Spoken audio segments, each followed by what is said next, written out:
Jack Reynolds never minded the night shift. In fact, he preferred it.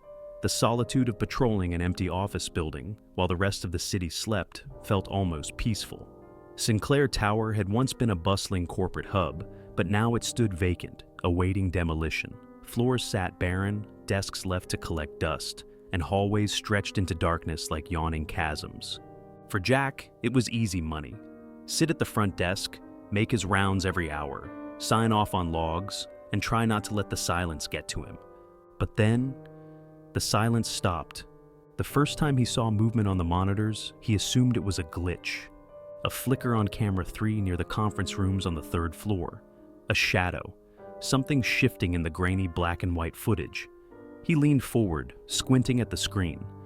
Nothing. Just the dim outline of empty cubicles and a long stretch of carpet. He sighed, rubbing his temples. The old building creaked and groaned like it had a life of its own. It wasn't unusual to hear the pipes moan or the walls shift with the changing temperature. Still, something about that flicker unsettled him. As the weeks dragged on, things got worse. Jack started hearing footsteps echoing down the hallways during his patrols, slow, deliberate steps that stopped whenever he turned the corner. He started finding doors unlocked, despite his meticulous routine of double-checking every single one. His wife Emily noticed the change in him almost immediately. "You look exhausted," she said one morning over breakfast, eyeing him from across the table. "Are you even sleeping?" Jack shrugged, sipping his coffee. "It's just work. The building, it makes noises. It's nothing." Emily frowned, but let it go. But Jack couldn't. Then the blackout started. One night, he was sitting at the desk, staring blankly at the security screens, when he blinked. And suddenly, he was standing in the stairwell, hand gripping the cold metal railing. His heart pounded against his ribs. He checked his watch. 3 hours had passed. He didn't remember moving. He didn't remember anything. Jack stood there for what felt like an eternity, the sound of his ragged breathing bouncing off the concrete walls. Slowly, he trudged back to the lobby, his legs feeling like lead. When he replayed the security footage, his stomach dropped. There he was at his desk one moment, and the next, he was standing in the hallway, talking to no one. His mouth moved in quiet conversation, nodding, gesturing, laughing. But he was alone. Jack shut the monitor off with trembling hands. "You're scaring me, Jack," Emily said a week later. "Come on, I think you should quit. This job isn't worth it." He stared at her, the dark circles under his eyes making his face look hollow. "It's fine," he muttered. "I'm just tired, that's all." But deep down, he knew he was lying. The building wasn't empty. It never had been. And something in it wanted him to stay. The following night, Jack made up his mind. He would stay awake. No more blackouts, no more lost time. At 2:17 a.m., the cameras flickered. This time, he was ready.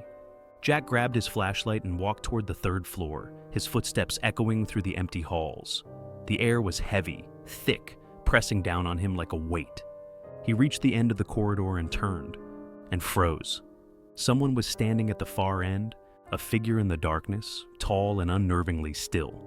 Jack's hand trembled as he lifted the flashlight, the beam cutting through the shadows. Nothing. The hallway was empty. But when he turned back toward the stairwell, his own reflection in the polished window smiled at him. Jack stumbled back, his breath caught in his throat. The reflection was wrong. It blinked, but Jack hadn't. And then it spoke. "You're not supposed to be here, Jack." Jack fled. He ran down the stairwell, his footsteps thundering through the building, his lungs burning. He didn't stop until he was back at his desk, heart slamming in his chest. He yanked his phone out, dialing Emily's number with shaking fingers. "Emily, listen, something's not right." The line crackled and her voice came through, distant and warped. "Jack, I just saw you. You're outside the house. Why are you just standing there?" The phone fell from his hand. Jack looked at the lobby doors. Through the glass, he saw himself, standing outside, watching, smiling. The next morning, the building was quiet. The manager arrived to find Jack's uniform neatly folded on the front desk. His security badge, his shoes, even his flashlight, all arranged perfectly, as if he had never been there at all. No sign of Jack himself. The security footage was wiped clean. except for the final shot, frozen on the screen. Jack, standing in the empty hallway, staring directly at the camera, whispering something over and over.